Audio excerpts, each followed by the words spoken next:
কৃষি বিশ্ববিদ্যালয় কলেজ কর্তৃক আয়োজিত অনলাইন ক্লাসে প্রিয় শিক্ষার্থী তোমাদের সকলকে জানাচ্ছি আমার আন্তরিক শুভেচ্ছা। তো প্রথমেই দুঃখ প্রকাশ করছি যে আজকে কিছুটা যান্ত্রিক সমস্যা ছিল, সেই জন্য ক্লাসটা 10 মিনিট পরে শুরু করতে হচ্ছে। তো আমরা আজকের যে ক্লাসটি সেটি হচ্ছে একাদশ শ্রেণীর 2020-21 শিক্ষাবর্ষে যারা অধ্যয়নরত ব্যবসা শিক্ষা শাখায় তাদের জন্য উৎপাদন ব্যবস্থাপনা বিপণনের আজকে 10ম ক্লাস।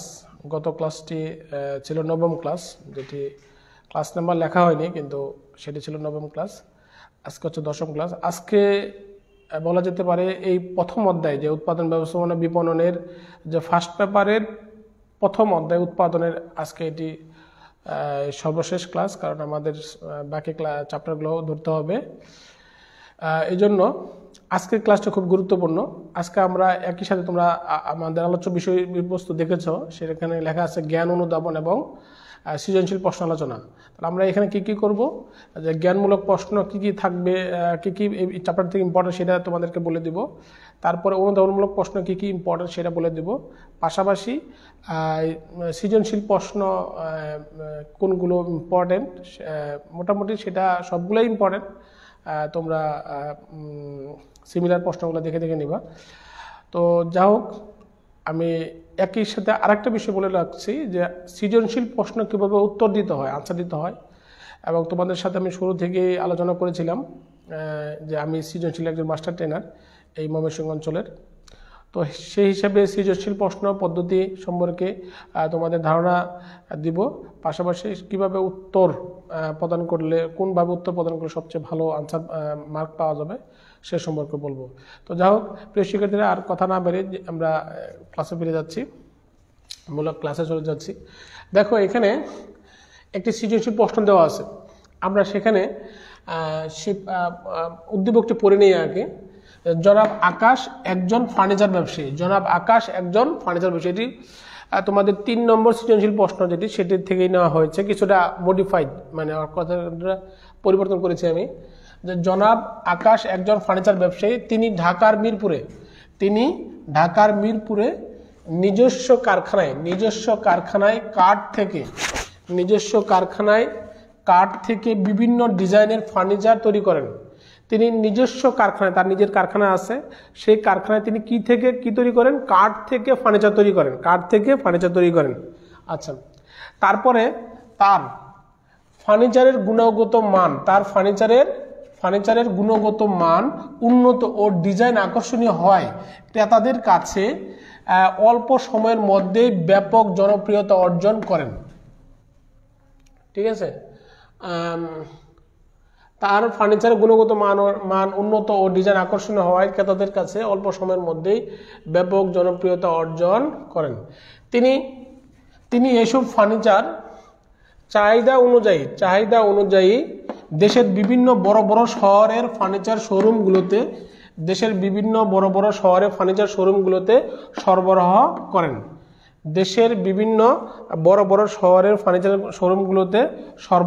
করেন। আচ্ছা, তাহলে আমাদের উদ্দীপকটা পড়া শেষ।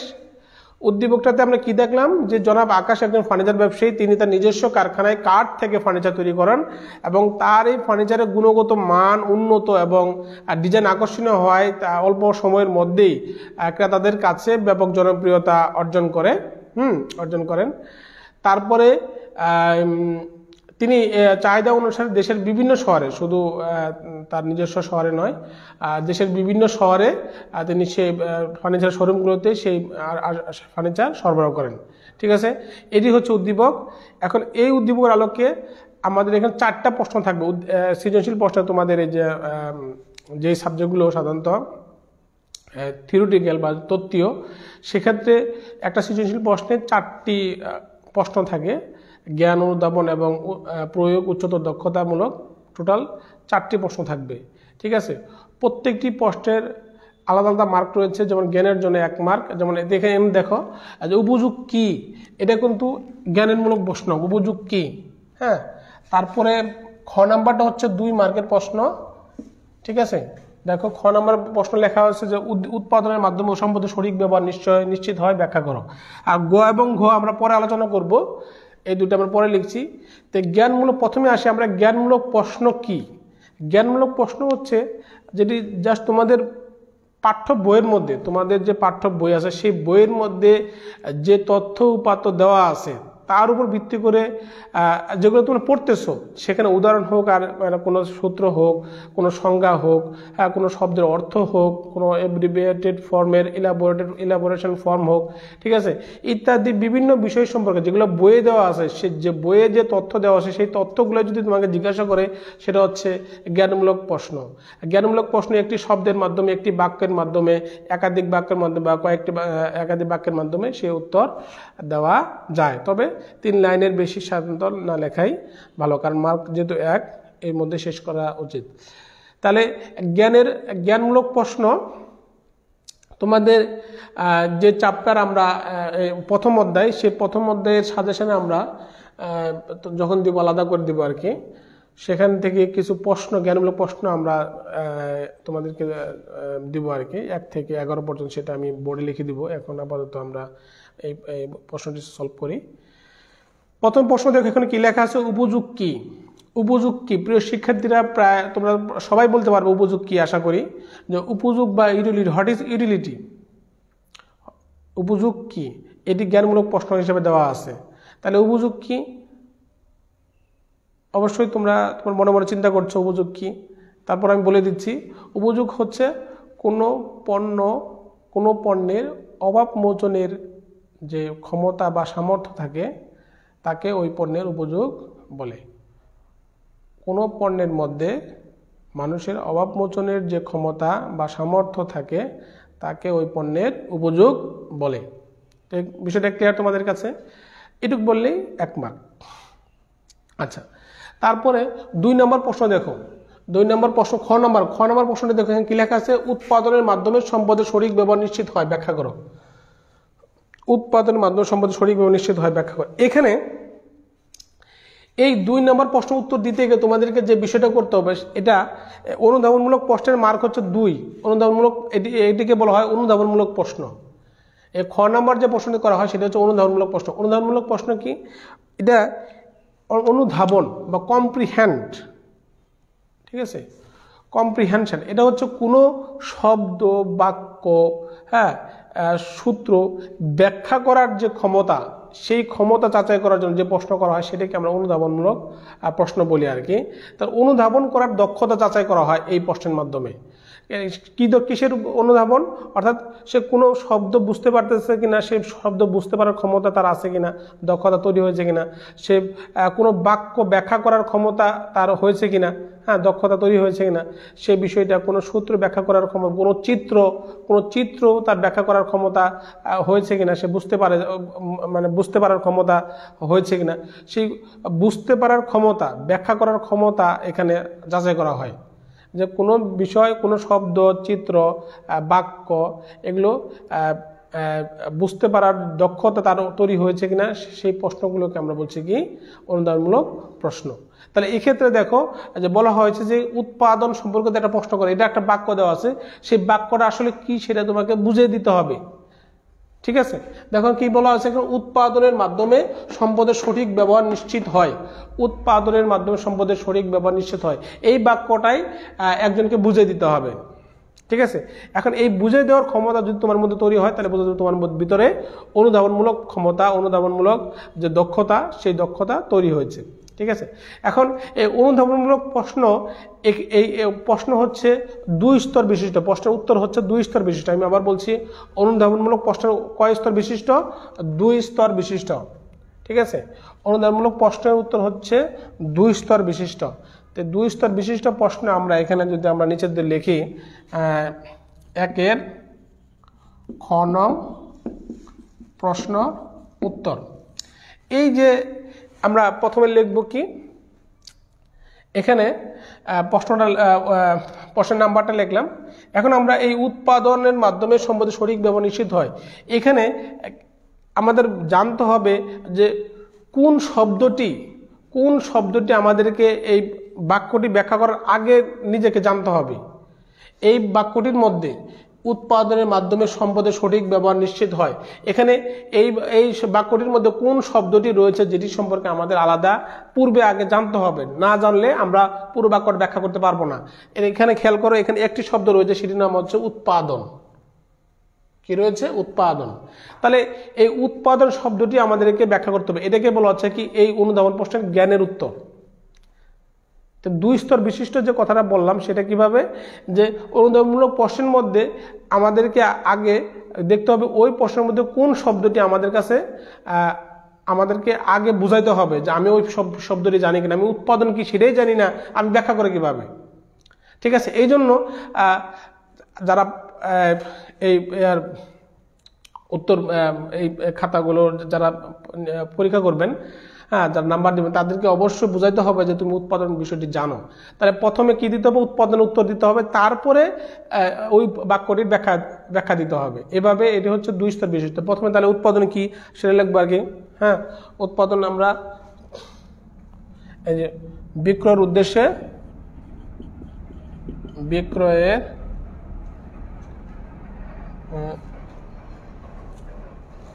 একটা আমরা এখানে লিখছি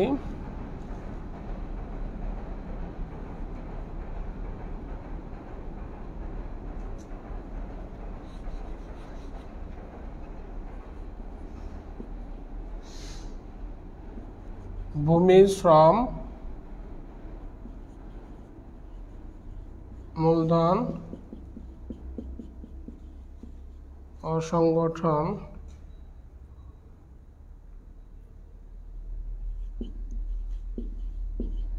ইত্যাদি উপকরণ ব্যবহার করে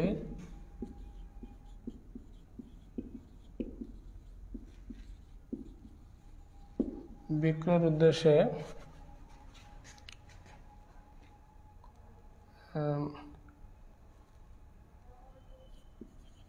কোনো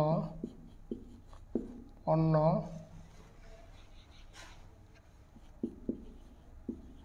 তৈরি করার প্রক্রিয়া। এই শেষের লাইনটা আসতেছে কিন্তু তোমরা একটু খেয়াল করো তো দেখি, যদি না আসে আমাকে জানাও। প্রক্রিয়াকে উৎপাদন বলে, শেষের লাইনটা। আচ্ছা, তো ভূমি, শ্রম, মূলধন ও সংগঠন ইত্যাদি উপকরণ ব্যবহার করে বিক্রয়ের উদ্দেশ্যে কোনো পণ্য তৈরি করার প্রক্রিয়াকে উৎপাদন বলে। ভূমি, শ্রম, মূলধন ও সংগঠন ইত্যাদি উপকরণ ব্যবহার করে বিক্রয়ের উদ্দেশ্যে কোনো পণ্য তৈরি করার প্রক্রিয়াকে উৎপাদন বলে। তাহলে এই যে অনুধাবনমূলক প্রশ্ন, সেই প্রশ্ন উত্তর দিতে গিয়ে প্রথমে আমরা উৎপাদন শব্দটি আগে ব্যাখ্যা করলাম। উৎপাদন শব্দটি কি সেটা আগে আমি তাদেরকে বলে দিলাম। যিনি পরীক্ষক আছেন তিনি এটা দেখবেন যে হ্যাঁ আমি উৎপাদন শব্দটি সম্পর্কে জানি, এই জানার জন্য আমাকে 1 মার্ক দিয়ে দিবে। তার পরবর্তীতে কি করব, দ্বিতীয় ধাপে এই উৎপাদনের মাধ্যমে কিভাবে সম্পদের সঠিক ব্যবহার সেটা আমাকে ব্যাখ্যা করতে হবে। তাহলে দ্বিতীয় ধাপে মানে কি, একটা লাইন ফাঁকা রেখে আমরা কি করব, এন থেকে লেখা শুরু করব যে উৎপাদন কিভাবে করে।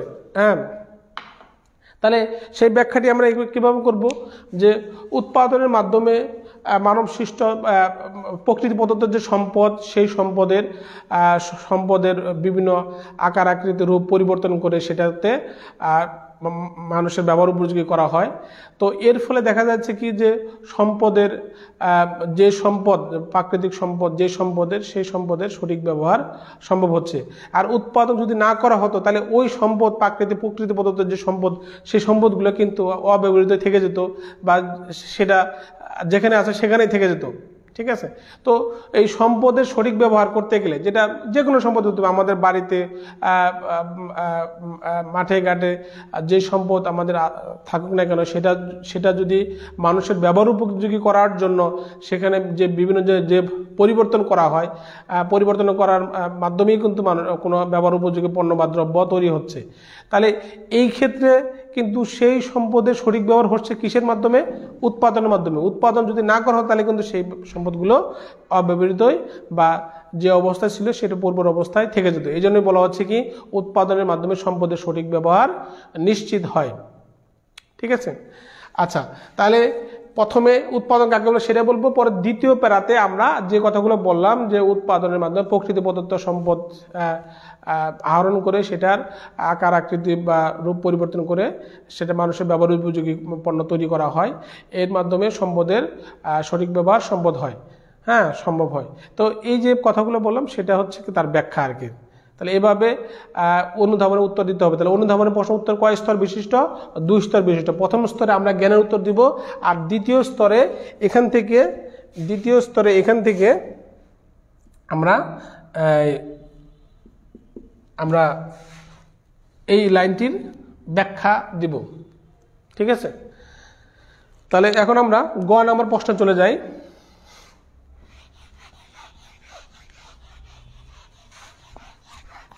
জ্ঞান অনুধাবন আমাদের কমপ্লিট। এখন আমরা চলে যাব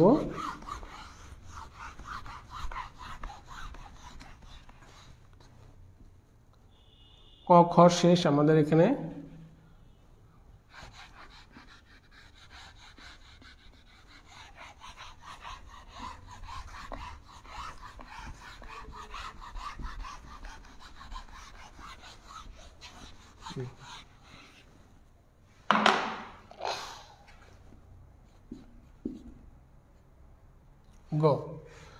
গ নম্বর প্রশ্ন দেওয়া আছে এখানে, জনাব আকাশের প্রারম্ভিক কাজের মধ্যে কোন ধরনের উপযোগ সৃষ্টি হয় ব্যাখ্যা করো। জনাব আকাশের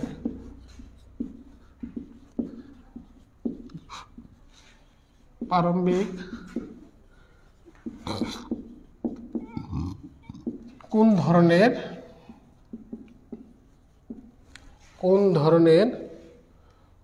ধরনের প্রারম্ভিক কাজের মাধ্যমে কোন ধরনের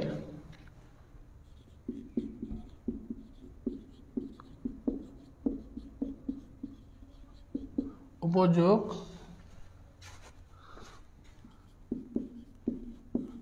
সৃষ্টি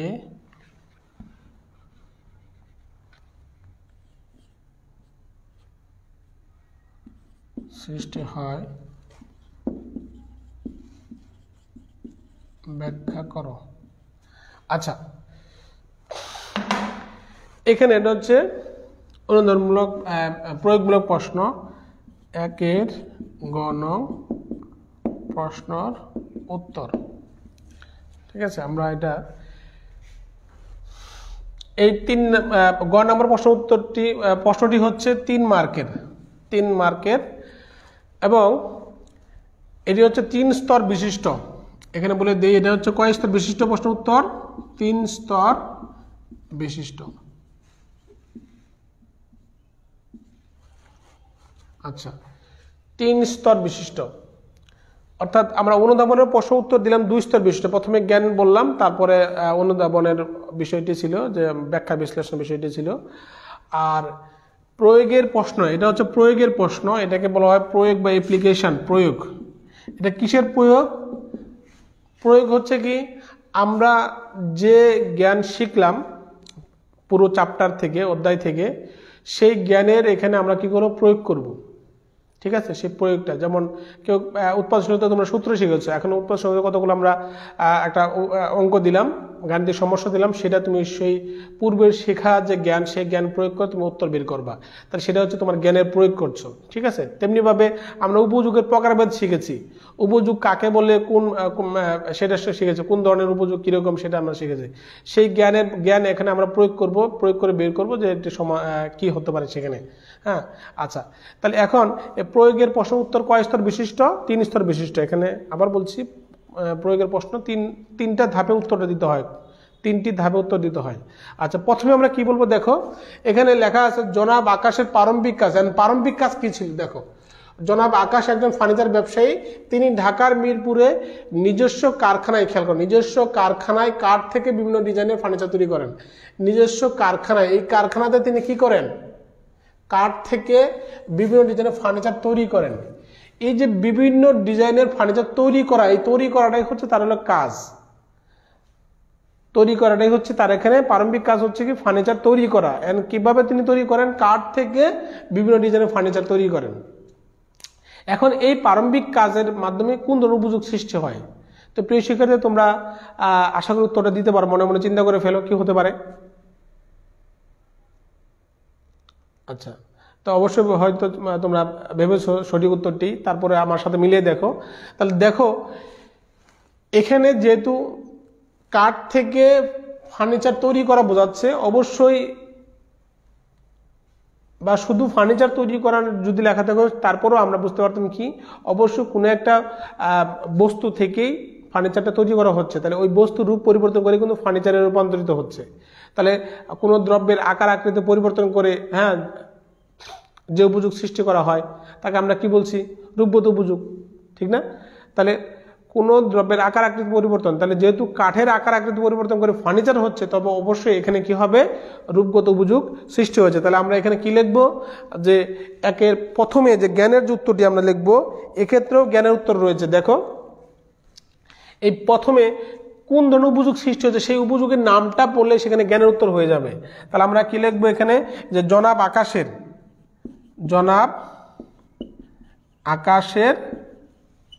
আকাশের এই যে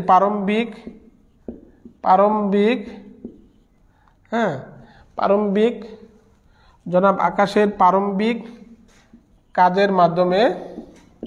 কাজের মাধ্যমে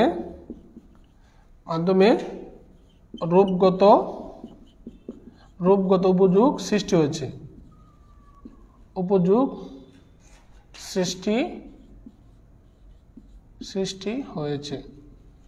আচ্ছা, তাহলে এই যে বাক্যটা লিখলাম, এক্ষেত্রেই আমাদের কি হলো? আমরা জ্ঞানের উত্তরটা দিয়ে ফেললাম। অর্থাৎ কোন ধরনের উপযোগ সেটা আমরা জানি, রূপগত উপযোগ। তাহলে এই রূপগত উপযোগের যে নামটি বললাম, এই নামের কারণে আমাদের জ্ঞানের উত্তর হয়ে গেলে আমরা 1 মার্ক পেয়ে যাবো, শুধু নামটি বলার কারণে যে কোন ধরনের উপযোগ সৃষ্টি হয়েছে। ঠিক আছে? আচ্ছা, তাহলে 1 মার্ক আমাদের হয়ে গেল। দ্বিতীয় প্যারাতে মানে একটা লাইন আমরা ফাঁকা রাখবো, ফাঁকা রেখে তারপরে বলবো যে এই রূপগত উপযোগ কাকে বলে সে সংজ্ঞা দিতে হবে। এখানে কি দিতে হবে? রূপগত উপযোগের, আমি লিখলাম না জায়গা কম, রূপগত উপযোগের সংজ্ঞা। দ্বিতীয় প্যারাতে দিতে হবে রূপগত উপযোগের সংজ্ঞা, ও উদাহরণ। রূপগত উপযোগের সংজ্ঞা, উদাহরণ বা রূপগত উপযোগ সম্পর্কে আরো 2-1টা বাক্য তুমি বললা, ঠিক আছে? সেটা হচ্ছে কি ব্যাখ্যা। যে আমরা রূপগত উপযোগের প্রথমে নামটা বললাম, এটা রূপগত উপযোগ, তারপরে রূপগত উপযোগ কি বা কাকে বলে এটা উদাহরণ সহ তুমি এটা বুঝিয়ে দিলা, সেটা হচ্ছে তোমার ব্যাখ্যা হয়ে গেল, মানে অনুধাবন হয়ে গেল। তাহলে আমরা প্রথম প্যারাতে এটা ছিল প্রথম স্তর, আর এটা হচ্ছে দ্বিতীয় স্তরে আমরা রূপগত উপযোগ সংজ্ঞা এবং উদাহরণ বা এখানে ব্যাখ্যা থাকবে, উদাহরণ বা ব্যাখ্যা থাকবে। এই তৃতীয় স্তরে গিয়ে কি করতে হবে? প্রয়োগ। তৃতীয় স্তরে গিয়ে এটাকে আমরা, প্রথম স্তরে আমাদের রূপগত উপযোগ নাম বললাম সেটা হচ্ছে জ্ঞান, এটাকে আমরা বলবো জ্ঞান। দ্বিতীয় স্তরে যেটা বললাম ওই রূপগত উপযোগে কাকে বলে বা সংজ্ঞায়, সেটা হচ্ছে অনুধাবন হয়ে গেল। আর তৃতীয় স্তরে গিয়ে সেটা হবে প্রয়োগে গিয়ে আমরা কি বলবো? প্রয়োগে গিয়ে বলবো আমরা যে এই উদ্দীপকের আলোকে ব্যাখ্যাটাকে বলা হয় প্রয়োগ। উদ্দীপকের আলোকে ব্যাখ্যা মানে কি? উদ্দীপকের কোন বাক্যের মাধ্যমে, কোন কাজের মাধ্যমে রূপগত উপযোগ সৃষ্টি হয়েছে সেই বিষয়টি যদি আমরা ব্যাখ্যা করে দিই, সেটাকেই বলা হচ্ছে কি উদ্দীপকের আলোকে ব্যাখ্যা। যেমন আমরা রূপগত উপযোগ কাকে বলে সেটা আমরা জানি, যে রূপগত উপযোগ হচ্ছে কোন দ্রব্যের আকার আকৃতি পরিবর্তন করে যে উপযোগ সৃষ্টি করা হয় তাকে বলা হচ্ছে কি রূপগত উপযোগ। যেমন মাটি থেকে ইট তৈরি করা হয়, ঠিক আছে? তাহলে ইটের মাটির আকার আকৃতি পরিবর্তন কিন্তু সেখানে বিভিন্ন আকার আকৃতি দিয়ে তারপরে সেটাকে আগুন দিয়ে পুড়িয়ে তারপরে কিন্তু ইট তৈরি করা হচ্ছে। তাহলে এখানে দেখো মাটির আকার আকৃতি পরিবর্তন হয়েই বা একটা নির্দিষ্ট একটা প্রক্রিয়ার মাধ্যমে তারপর সেটা কিন্তু কি হচ্ছে? অন্য একটা পণ্যে রূপান্তরিত হচ্ছে। তো সেটাকে আমরা বলছি কি রূপগত উপযোগ। তো এখন রূপগত উপযোগের ব্যাখ্যা শেষ। তৃতীয় প্যারাতে যে আমরা কি বলবো? তৃতীয় প্যারাতে গিয়ে বলবো কিভাবে ওই উদ্দীপকের ওই বাক্যের মাধ্যমে রূপগত উপযোগ সৃষ্টি হল সেটা আমরা ব্যাখ্যা করবো। সেটা আমরা লিখবো এভাবে যে উদ্দীপকে দেখা যায় যে জনাব আকাশ, এই যে এই লাইনটাই আমরা বলবো। উদ্দীপকে দেখা যায় যে জনাব আকাশ এখান থেকে শুরু করবা। হ্যাঁ, জনাব আকাশ ঢাকার মিরপুরে নিজস্ব কারখানায় কাঠ থেকে বিভিন্ন ডিজাইনের ফার্নিচার তৈরি করেন, এই বাক্যটাই উদ্দীপকে দেখা যায় যে জনাব আকাশ ঢাকার মিরপুরে নিজস্ব কারখানায় কাঠ থেকে আসবাবপত্র বা ফার্নিচার তৈরি করেন। এতে তিনি কি করেন, তিনি কাঠের এক রূপ থেকে কাঠের আকার আকৃতি পরিবর্তন করে বা রূপ পরিবর্তন করে তিনি ফার্নিচার তৈরি করেন। তাহলে যেহেতু কাঠের রূপ বা আকার আকৃতি পরিবর্তন হয়ে ফার্নিচার হচ্ছে, তো অতএব সেখানে রূপগত উপযোগ সৃষ্টি হয়েছে। তাহলে এই লাইনটুকু বলতে হবে। তাহলে উদ্দীপকের হুবহু এই লাইনটা আমরা প্রথমে লিখব যে জনাব আকাশ ঢাকার মিরপুরে নিজস্ব কারখানায় কাঠ থেকে বিভিন্ন ডিজাইনের ফার্নিচার তৈরি করেন। এই পর্যন্ত লেখার পরে বলবো যে তিনি এখানে কাঠের আকার আকৃতি বা রূপ পরিবর্তন করে ফার্নিচার তৈরি করেন, সেহেতু এখানে রূপগত উপযোগ সৃষ্টি হয়েছে, এই বাক্যটা বলতে হবে। শুধু উদ্দীপকের লাইন দেখে লিখে দিলে কিন্তু মার্ক নাই। আমি আবার বলছি, উদ্দীপকের যে বাক্যগুলো রয়েছে সেটা যদি হুবহু তুমি লিখে দাও তাহলে কিন্তু মার্ক পাওয়া যাবে না। অবশ্যই তোমার নিজস্ব কিছু বাক্য সেখানে অ্যাড করতে হবে, যোগ করতে হবে। তাহলে আমরা তৃতীয় যে প্যারা, সেখানে আমরা কি লিখবো? তৃতীয় প্যারাটা লিখবো উদ্দীপকের আলোকে ব্যাখ্যা। উদ্দীপকের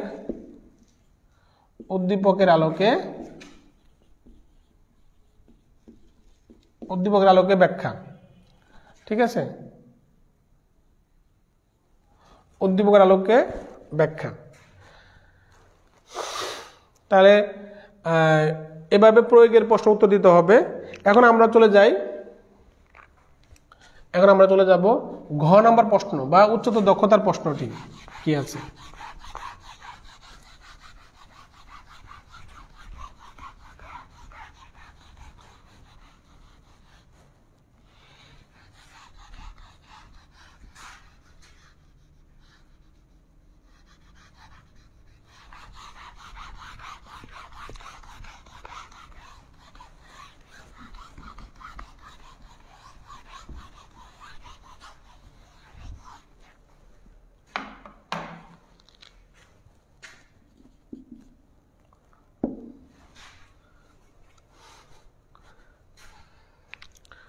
এক মিনিট, আমাদের চার্জ কম ছিল।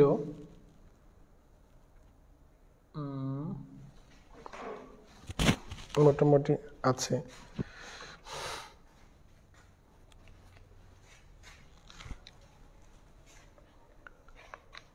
উপযোগের ধরন হলে পুরো জনাব আকাশের ব্যবসায়িক সাফল্য অর্জন সম্ভাবনা বিশ্লেষণ করো।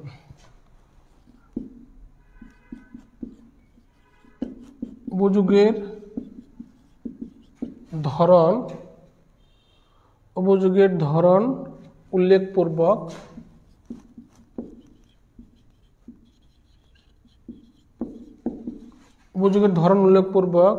জনাব আকাশের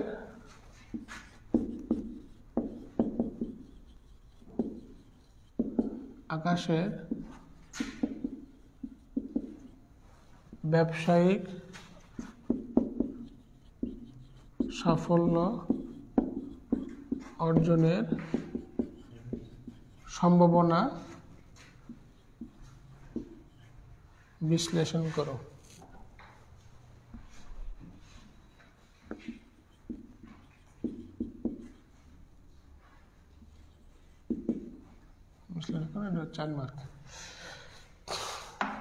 প্রিয় শিক্ষার্থীরা, এখানে খেয়াল করো, এটা হচ্ছে উচ্চতর দক্ষতার প্রশ্ন। উপযোগের ধরন উল্লেখপূর্বক জনাব আকাশের ব্যবসায়িক সাফল্য অর্জন সম্ভাবনা বিশ্লেষণ করা।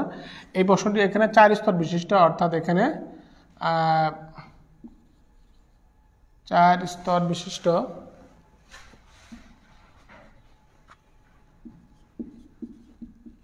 বিশিষ্ট প্রশ্ন উত্তর। প্রথমে আমরা এখানে কোন ধরনের উপযোগ সৃষ্টি হচ্ছে, এই ব্যবসায়িক সাফল্য অর্জনের জন্য তার কোন ধরনের উপযোগ এখানে প্রয়োজন রয়েছে সেটা আগে বলবো। বা কোন ধরনের উপযোগ সৃষ্টির মাধ্যমে তিনি ব্যবসায়িক সাফল্য অর্জন করতে পারেন সেটা প্রথমে বলবো। সেই উপযোগের নামটা বলার পরে সেই উপযোগের সংজ্ঞাটা বলবো আমরা, হ্যাঁ। তারপরে উদ্দীপকের আলোকে বুঝিয়ে দিব কিভাবে সেই উপযোগটা সেখানে সৃষ্টি হচ্ছে। তারপরে নিজস্ব কিছু মতামত সেখানে ব্যাখ্যা করার পরেই এই উত্তরটি শেষ হবে। তো প্রথমে খেয়াল করো, আমরা এই ব্যবসায়িক সাফল্য অর্জনের জন্য আমরা এখানে উদ্দীপকে ফিরে যাই। দেখো উদ্দীপকের যে দ্বিতীয় লাইনে থেকে দেখো, তার থেকে শুরু করো।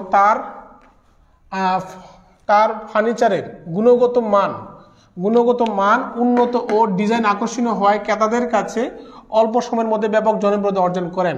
এজন্য তিনি কি করেন, তিনি এসব ফার্নিচার চাহিদা অনুযায়ী দেশের বিভিন্ন বড় বড় শহরে ফার্নিচার শোরুমগুলোতে সরবরাহ করেন।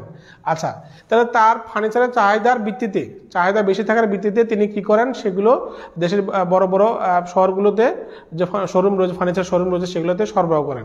তাহলে এখানে এই যে এক স্থান থেকে তার যে কারখানা, সেখান থেকে তিনি দেশের বিভিন্ন স্থানে যে পণ্যগুলো, এই ফার্নিচারগুলো সরবরাহ করেন, এর ফলে তিনি স্থানগত উপযোগ সৃষ্টি করেন। প্রথমে আমরা কি বলবো, কোন ধরনের উপযোগ সৃষ্টির মাধ্যমে তিনি এই সেই ব্যবসায়িক সাফল্য অর্জন করেন, সেটা হচ্ছে কি স্থানগত উপযোগ সৃষ্টির মাধ্যমে তিনি ব্যবসায়িক সাফল্য অর্জন করেন। ঠিক আছে, তারপরে স্থানগত উপযোগ কাকে বলে সেই সংজ্ঞা দিতে হবে, যদি একটা পারো উদাহরণ দেওয়া। ঠিক আছে, উদাহরণ দেওয়ার পরে তাহলে আমাদের দ্বিতীয় আরেকটি স্তর চলে গেল, স্থানগত উপযোগের সংজ্ঞা এবং উদাহরণ দেওয়ার পরে তৃতীয় স্তরে গিয়ে বলবো যে যেহেতু তিনি তার ফার্নিচারগুলো দেশের বিভিন্ন বড় বড় শহরের শোরুমগুলোতে সরবরাহ করেন, এক্ষেত্রে বোঝা যাচ্ছে তিনি তার এই ফার্নিচারগুলো এক স্থান থেকে অন্য স্থানে স্থানান্তর করেন। এর ফলে তার এখানে স্থানগত উপযোগ সৃষ্টি হয়েছে। তাহলে আমার প্রয়োগ শেষ হয়ে গেল।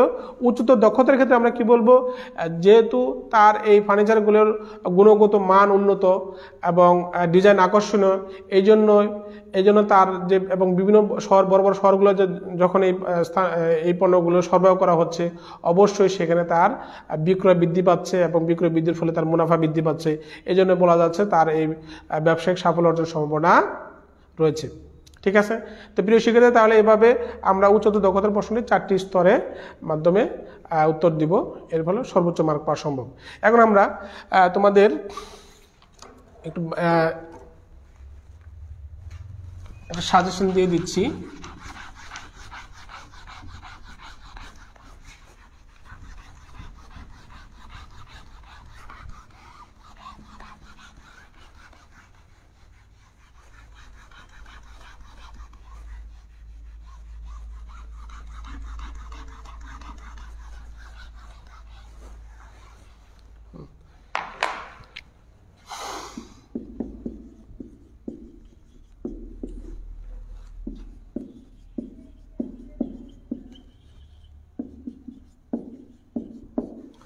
সাজেশন,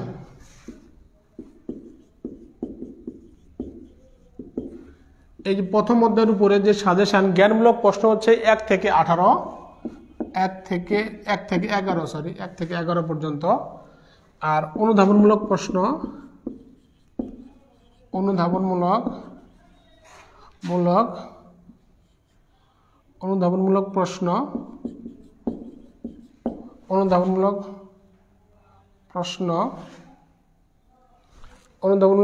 হচ্ছে 2, 3, 7, 10, 15, 19, 22